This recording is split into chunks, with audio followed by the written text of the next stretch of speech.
Καλησπέρα σας. Ονομάζομαι Κωνσταντίνος Μέρμιγκας. Έχω μαζί τον φίλο μου και συνάδελφο Αχιλλέα Παπαλιά. Είμαστε και οι δύο επαγγελματίες υγιεινής και ασφάλειας στην εργασία. Κατοικούμε και εργαζόμαστε στο Ηνωμένο Βασίλειο στην Αγγλία. Και ο σκοπός των podcast που θα ακολουθήσουν είναι να συζητήσουμε τριγύρω από την υγιεινή και ασφάλεια στην εργασία στην Ελλάδα και στο εξωτερικό. Καλησπέρα και από μένα. Ονομάζομαι Αχιλλέας Παπαλιάς. Ζω και εργάζομαι στο Ηνωμένο Βασίλειο, όπως είπε και ο Κωνσταντίνος νωρίτερα. Ξεκίνησα η καριέρα μου από το background μου σε oil and gas. Συνεχίστηκε σε manufacturing και αυτή τη στιγμή δουλεύω ως QC manager για την Kuehne Nagel, μια εταιρεία logistics ή μεταφορών. Και για πες μας και για εσένα, Κωνσταντίνε. Λοιπόν, όπως είπα Αχιλλέας, και εγώ εργάζομαι στον ίδιο τομέα. Είμαι Health and Safety and Environment Manager, δηλαδή υπεύθυνος υγιεινής ασφάλειας εργασίας και περιβάλλοντος σε μια εταιρεία χημική βιομηχανία, chemical manufacturer, ασχολούμαστε με γράσα και λιπαντικά. Πριν από αυτό ήμασταν μαζί με τον Αχιλλέα στην Coca-Cola. Εγώ ήμουν στο τμήμα της υγιεινής και ασφάλειας σαν Health and Safety Coordinator. Ο Αχιλλέας ήταν υπεύθυνος περιβάλλοντος.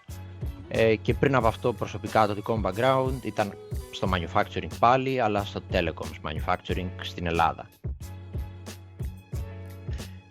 Νομίζω ότι ίσως θα ήταν χρήσιμο, Αχιλλέα, να συμπληρώσουμε ποιο είναι το background μας εκτός του που εργαζόμαστε, τον sector στον οποίο εργαζόμαστε, τι σπουδές έχουμε.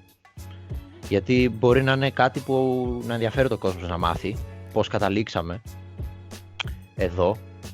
Αρχίζοντας από μένα, έχω σπουδάσει υγιεινολόγος, επόπτης δημόσιας υγείας αλλιώς στο ΤΕΙ Αθήνας, το πλέον Πανεπιστήμιο Δυτικής Αττικής στην Ελλάδα. Γενικά η υγιεινή και ασφάλεια της εργασίας ήταν κάτι που με ενδιέφερε στο προπτυχιακό επίπεδο, δηλαδή μόλις ξεκίνησα και είχα μαθήματα σχετικά με την υγιεινή και ασφάλεια εργασίας και στη συνέχεια, βλέποντας ότι είναι ένας τομέας δύσκολος και άγνωστος για την Ελλάδα, κατευθύνθηκα προς το εξωτερικό. Εργάστηκα στην Ελλάδα για περίπου 2 χρόνια στο κομμάτι του telecommunications manufacturing, όπως ανέφερα πριν, και από εκεί και πέρα θέλησα κάτι παραπάνω.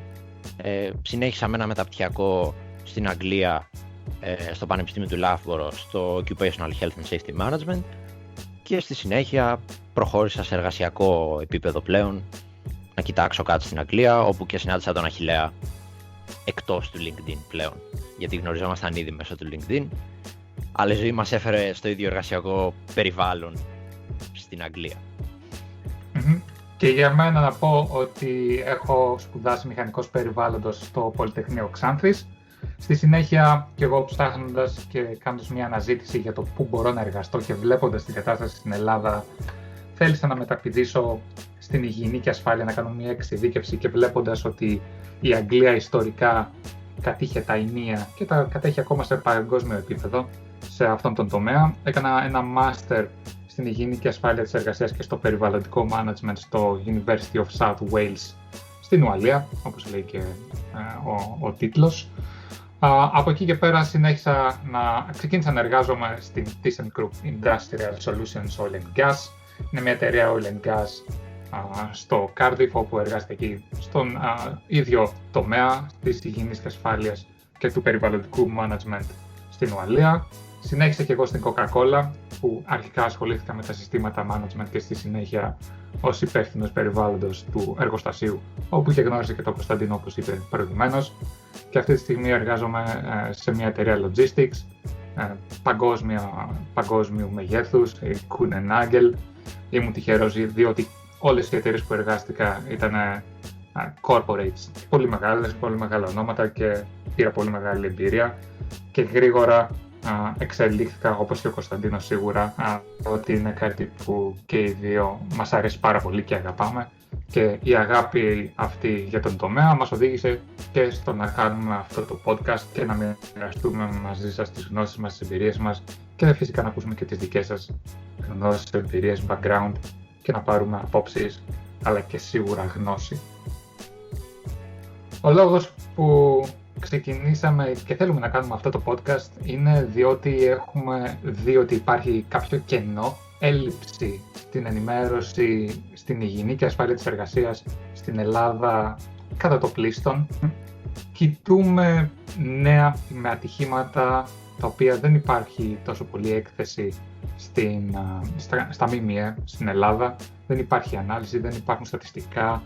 Δυσκολευόμαστε να βρούμε κάποια καλή και σωστή πηγή ενημέρωσης όπως από τον ΣΕΠ αυτή τη στιγμή και το Ελληνιαέ, που είναι τα δύο κύρια σώματα τα οποία μπορούμε να βρούμε πληροφορίες γύρω από αυτό. Αλλά θα θέλαμε να κάνουμε κάποια περισσότερο εις βάθος συζήτηση για το νομικό πλαίσιο στην Ελλάδα, απαιτούμενα προσόντα τεχνικών ασφαλείας, να κάνουμε συγκρίσεις με βάση τη δική μας εμπειρία από το Ηνωμένο Βασίλειο και περισσότερο λίγο ο Κωνσταντίνος από την Ελλάδα, μια κριτική ανάλυση το τι υπάρχει στον τομέα γενικά, στην υγιεινή και ασφάλεια, και λίγο θα πιάσουμε και το περιβάλλον και την ποιότητα, γιατί οι τομείς μας αλληλεπιδρούν μεταξύ τους. Και θέλουμε θέλουμε και φυσικά και τις δικές σας απόψεις, να υπάρχει σχολιασμός, να υπάρχει συζήτηση. Θα κάνουμε διάφορα podcast, θα έχουμε διάφορους τίτλους, το περιεχόμενο θα είναι ευρύ και ο σκοπός μας είναι να ενημερωθούμε, να συσπηρωθούμε. Και Κωνσταντίνε, πες μας και από τη δικιά σου άποψη τι θα ήθελες να δεις από το podcast αυτό. Λοιπόν, Αχιλλέα, όπως είπες, έτσι είναι η κατάσταση. Όλοι γνωρίζουμε κακά τα ψέματα, τώρα μην κρυβόμαστε, πώς είναι η κατάσταση στην Ελλάδα στον τομέα των εργατικών ατυχημάτων και της υγιεινής και ασφάλειας στην εργασία. Ένας λόγος ακόμα παραπάνω λοιπόν για να προχωρήσουμε με αυτή τη σειρά των podcast είναι και ο κορονοϊός που ήρθε στην επιφάνεια το τελευταίο διάστημα. Στην ουσία είναι ένα θέμα υγείας και ασφάλειας, γιατί μας έχει επηρεάσει όλους και στο εργασιακό περιβάλλον και εκτός αυτού. Με αφορμή αυτό, με αφορμή συνολικά τα εργατικά ατυχήματα, την έλλειψη ευαισθητοποίησης, είναι ένας τομέας που δυστυχώς δεν τον γνωρίζουμε πολύ στην Ελλάδα, δεν είναι πολύ διαδεδομένος, δεν είναι πολύ γνωστός, δεν υπάρχει μεγάλη πληροφορία γύρω από αυτόν στο διαδίκτυο, ακόμα και αν ψάξεις στα επίσημα site του ΣΕΠΕ και του Ελληνιαέ, όπως ανέφερες και εσύ, Αχιλλέα.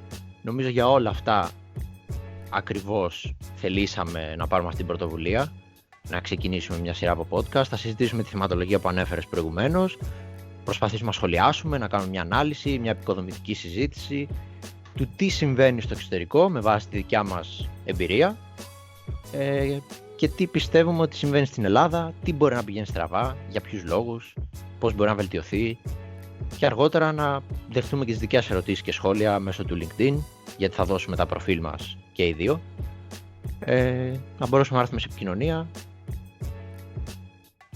Πολύ σωστά, και να πούμε και νομίζω είναι πολύ σημαντικό να αναφέρουμε ότι δεν το κάνουμε μόνο και μόνο για να επικρίνουμε την Ελλάδα και τον εργασιακό χώρο, σε κανένα λόγο. Θα συζητήσουμε για τα κακό κείμενα, αλλά όπως είπε και ο Κωνσταντίνος, ο σκοπός κυρίως είναι να έρθουμε κοντά, να μιλάμε με τους συναδέλφους, να παίρνουμε απόψεις, γνώσεις, γιατί και εμείς σίγουρα είμαστε ακόμα στις αρχές της επαγγελματικής μας σταδιοδρομίας και θέλουμε να βελτιώσουμε την κατάσταση στη χώρα μας, να δούμε ποια είναι τα βήματα μπροστά, τι κάνουν άλλες χώρες, πώς είναι άλλες εταιρείες πιο ανταγωνιστικές, πώς μπορούμε εύκολα και με απλά βήματα και χωρίς κόστος, γιατί σίγουρα το κόστος είναι ένας πολύ σημαντικός παράγοντας αυτή τη στιγμή στη χώρα μας, η επένδυση και το κόστος γενικώς της υγιεινής και ασφάλειας, όπως το λένε. Για όλους αυτούς τους λόγους, όπως είπε και ο Κωνσταντίνος, θα έχουμε αυτά τα podcast στο YouTube. Θα δεχόμαστε και τα σχόλιά σας, ερωτήματα, και στο LinkedIn θα έχουμε τα προφίλ μας εκεί διαθέσιμα για όλους και ελπίζουμε να ακούσουμε και από εσάς τις απόψεις σας και να συζητάμε και να έχουμε μια πολύ όμορφη και ένα πολύ επικοδομητικό διάλογο. Σας ευχαριστούμε πάρα πολύ. Αυτό ήταν ένα πρώτο πιλωτικό podcast το οποίο θα γνωριστούμε. Από εμένα πολλούς χαιρετισμούς. Θα τα πούμε στο επόμενο. Κωνσταντίνε, ο λόγος σε εσένα. Εγώ θα ήθελα απλά να συμπληρώσω πριν κλείσουμε ότι θα βάλουμε τα LinkedIn στο description. Θα ανεβαίνουν στο YouTube, όπως πολύ σωστά είπε ο Αχιλλέας, και φυσικά θα τα κάνουμε και share στο LinkedIn Μπορείτε να κάνετε και εσείς το ίδιο. Τα σχόλιά σας οπουδήποτε, YouTube, LinkedIn, σε άμεση επικοινωνία μαζί μας άμα θέλετε με direct message. Αυτά για το πρώτο podcast. Πολύ συνοπτικά μια εισαγωγή για εμάς και για τους λόγους για τους οποίους θέλουμε να ξεκινήσουμε τη σειρά. Μείνετε συντονισμένοι, θα το ανεβάσουμε όπως είπαμε και στο LinkedIn, στις προσωπικές μας σελίδες, τις οποίες μπορείτε να βρείτε στο description. Αν θέλετε να είστε σε επικοινωνία μαζί μας, να μας πείτε τη γνώμη σας, τι θα θέλατε να δείτε πιθανόν, αν έχετε κάποια ιδέα, αν έχετε κάποιο προβληματισμό. Μέχρι το επόμενο επεισόδιο και την επόμενη σειρά, να προσέχετε, να είστε καλά, stay safe, ακριβώς. Τα λέμε. Γεια χαρά.